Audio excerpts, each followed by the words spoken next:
You have done new reporting on this, which, as difficult as it may be to make his legacy even more bloody. That's what that reporting has done. Tell us how you came to your involvement in this story, particularly in the bombing of Cambodia. Sure. I mean, I think the key takeaway to my recent reporting on Kissinger is that he's responsible for more civilian deaths in Cambodia than was previously known. And this is according to an exclusive archive of U.S. military documents that I assembled and interviews with Cambodian survivors, American witnesses. The archive offers previously unpublished, unreported, and also underappreciated evidence of hundreds of civilian casualties that were kept secret during the U.S. war in Cambodia, during Kissinger's tenure overseeing that war from 1969 to 1973. And these are killings that remain, almost entirely unknown to the American people. And, I coupled this with previously unpublished interviews that I did with more than 75 Cambodian witnesses and survivors of U.S. military attacks across 13 villages along the Cambodian-Vietnamese border. And speaking with these people, it revealed new details of the long-term trauma that's borne by survivors of the American war. So taken together, it adds to the list of killings and crimes that Henry Kissinger should, even at this very late date in his life, be asked to answer for. So how unreported are we talking here? I mean, I know because I read the article, but for our audience, how unreported are we talking? Yeah, I mean, these were records that I found. What started it were records that I found in the National Archives, and basically there was a secret Pentagon task force that was set up in the wake of the My Lai massacre. This was a 1969 massacre by U.S. troops in South Vietnam, killed 500 Vietnamese civilians, was covered up and was, eventually brought to light by the great Seymour Hersh. It was such a scandal for the U.S. military that the Army decided that they would never be caught flat-footed by an atrocity scandal again. So they gathered up all the reports that they had on war crimes, and they put them all together and had a couple high-ranking officers in the Pentagon who watched over, what was coming down the pike, what might be the next My Lai, and they tried to tamp it down whenever they could. In these documents, which I had used I did some reporting for the Los Angeles Times many years ago using the documents, and I wrote a book called Kill Anything That Moves, The Real American War in Vietnam from these documents. But there was a small subset of Cambodian crimes in there.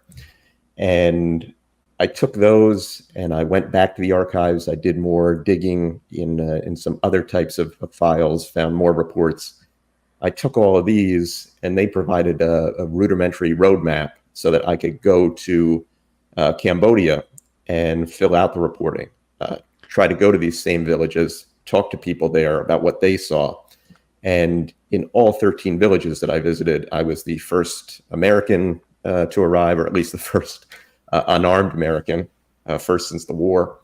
And, I was the first person that these people told their stories to. It was decades later, but no one had ever come to ask them about it. So really, these were generally completely unreported stories. Also, I usually went to find, one particular case in the files, but what Cambodian survivors told me about were relentless attacks. Generally, they didn't remember the single attack that I'd go there to ask about.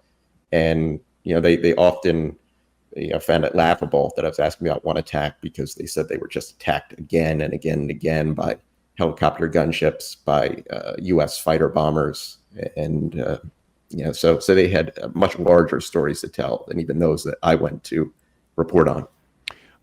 Just zooming out for a minute, will you give folks the background on why it was, like, what was the theory? What was the theory about bombing Cambodia? And then B, the relationship between Nixon and Kissinger's role in that bombing and the acceleration and expansion of that bombing campaign. I mean, I don't want to assume too much knowledge that people have of Vietnam, but the idea was that there was staging going on, really on both by the Viet Cong and I mean, primarily, I guess, that was tell the quote that Kissinger had about it not actually bombing Cambodia. Yeah, Kissinger has always his go-to defense for this is that he wasn't bombing Cambodia or Cambodians. They were bombing North Vietnamese in Cambodia, and and there certainly were North Vietnamese and also South Vietnamese guerrillas who used Cambodia, prior to Nixon and Kissinger taking office. It had been used for a long time. Also, there had been a lot of cross-border operations done under the Johnson administration prior to Nixon coming to office. This is generally left out. It was left out whenever Kissinger tells this story. He acts as if both sides of the war weren't using the country that just one was. But the genesis of the real expansion of the war into Cambodia by Nixon and Kissinger, it comes about because Nixon won the White House and he came to office in 1969, promising that he could provide peace with honor because he had a quote unquote secret plan to end the Vietnam War. The secret plan was nothing more than expanding the war. Expanding it further into Laos, expanding and accelerating it in Cambodia. And to Nixon and Kissinger, it was very much Cambodia would be a sideshow war. They were going to win the Vietnam War by dropping bombs in Cambodia. So about a month into office, Kissinger sits down with his military advisor, attaché, Alexander Haig, and they hatched a plan. They came up with an operation that was codenamed Menu. It was kept secret from the American people, from Congress, and even from top Pentagon officials. The idea was to bomb these quote unquote enemy sanctuaries in Cambodia. And they created a conspiracy of cover stories, coded messages, and a dual bookkeeping system to log airstrikes in Cambodia as occurring in South Vietnam. They did this because they knew that Congress wouldn't approve an attack on a neutral country like Cambodia, and they feared a public backlash. So, under this system, a colonel serving the Joint Chiefs of Staff named Ray Sitton would bring a list of targets to the White House for approval. And Kissinger would tell him, strike here, strike there, pointing on a map. It was very hands-on. Kissinger was picking where the bombs would be dropped in Cambodia, and then Colonel Sitton would back-channel the coordinates into the field, circumventing the military chain of command. And then the authentic documents associated with those strikes were burned, phony target coordinates and forged data were provided to the Pentagon and then ultimately Congress. And this is the secret bombing, quote unquote. Ironically, it's the bombing we've known about probably the longest. But they kept it secret basically from 1969 to 1973. And then this came out in the swirl of Watergate crimes. And the secret bombing was actually the first article of impeachment that was drawn up for Nixon. It was dropped for political expediency.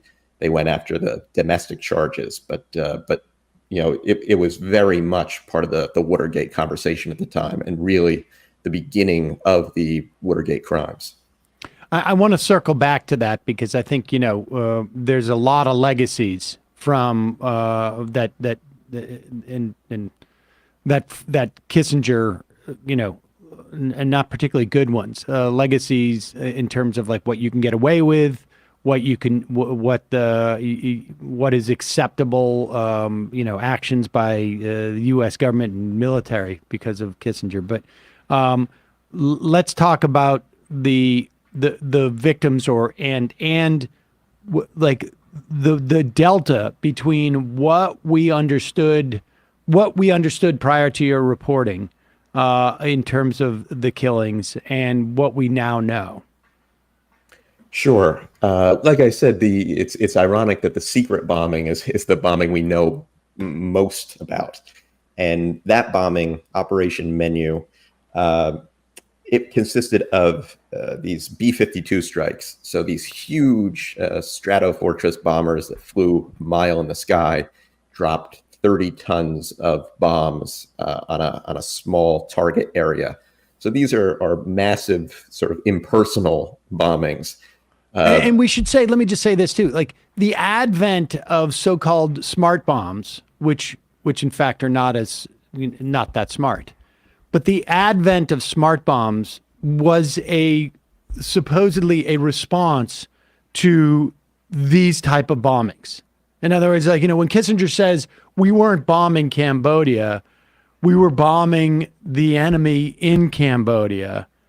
That is, aside from it just being ridiculous, just as a, sort of broadly speaking, it's just an out and out lie. I mean, the amount of explosives that we were dropping there, there is no technology that could pinpoint, but this certainly wasn't even remotely close to that. No, not at all. Kissinger always objects to this being called carpet bombing, but that was the phrase at the time, and it's an apt phrase because it was really just a rolling, sequence of bombs. They'd fall in what they used to call a stick. So it was just as this B-52 slowly moved across the sky, just a tremendous quantity of bombs, 30 tons all at once in a target square. It would just obliterate everything below it. So even if you were, and after being bombed so many times, Cambodians dug bomb shelters next to their homes and would go into them and sort of live in them, a subterranean existence for a lot of the time to try and protect themselves. But if there was a B-52 strike nearby, the concussive force of it was enough to injure or kill, even if you weren't hit by those bombs. I mean, this was exactly, how powerful these bombs were. And when we're talking about just the raw tonnage, we'll never know, partly because of the dual bookkeeping system and the burning of records. We'll never know exactly how many bombs were dropped in Cambodia, but somewhere above 500,000 tons. It's tough to wrap one's head around that number. But the amount of bomb tonnage dropped on Japan during World War II, including the atomic bombs, was about 160,000 tons. So we're talking about several levels or levels of magnitude above that, 530, 540,000 tons. So a tremendous tonnage of munitions dropped. But the attacks that I chronicle in my reporting are, far more intimate than the B-52 bombing. They're lower flying fighter bombers that specifically attacked villages. There was in Vietnam next door, villages were attacked on a regular basis because they were in certain areas that the U.S. Claimed were free fire zones. They claimed they were allowed to just target anyone in these areas because they had made an announcement or dropped leaflets and told people that they had to vacate, and if not, they'd be considered the enemy. And they took this method of warfare across the border into Cambodia. Sometimes they didn't even know they were attacking villages in Cambodia. They were using poor maps. They thought they were attacking Vietnamese villages, because these villages were right on the border. In any case, they attacked these villages relentlessly with these low-flying fighter bombers and also with helicopter gunships. And, I was able to trace in my reporting orders that came down from the White House that you can find the results playing out in the field. There was one case I zero in on a phone call. It took place on December 9th, 1970. And Nixon called up Kissinger in a rage about Cambodia. He was just ranting, raving, said that he was tired of the Air Force, these are his words, farting around there. He wanted the Air Force, or he wanted the U.S. military to go in and crack the hell out of them. Again, his language. He said, I want anything that flies on anything that moves. So Kissinger says, yes, right. Yes, Mr. President, hangs up the phone, calls up his military advisor, Alexander Haig, and tells him it's an order. It's to be done. Anything that flies on anything that moves. And you can see, I found reporting at the time that showed that by the, over the course of the month, the number of helicopter sorties, attacks in Cambodia tripled. And they continued to rise all during the spring of 1971. And this led to attacks on Cambodian villages. And, I tie it to one particular attack that I found in the files. It was one in which, this was in American records. It showed that American helicopters, what they called a hunter-killer team of 3 helicopters, circled the village in Cambodia and then shot it up with machine gun fire and rockets. Then U.S. and allied South Vietnamese forces landed and began looting the village. An American officer there stole a Suzuki motorbike and he hauled it onto the helicopter. There were about 24 wounded Cambodian civilians, including children, who were on the ground there. And a lot of the Americans on the scene, and I talked to them decades after the fact, but I tracked them down and interviewed them. They keyed in on one child. She was shot. She was bleeding. And some of the Americans wanted to take her for medical care. But the officer who dragged the motorbike aboard said negative, that they were weighed down by the bike. And because of the bike, they had no room. So this little girl, maybe 5 years old, shot, bleeding, in desperate need of medical care, was left to die. And this is Henry Kissinger's legacy. It's the order that he gets from Nixon that he relays into the field that ultimately leads to this increase of attacks and people to be wounded and killed in Cambodia.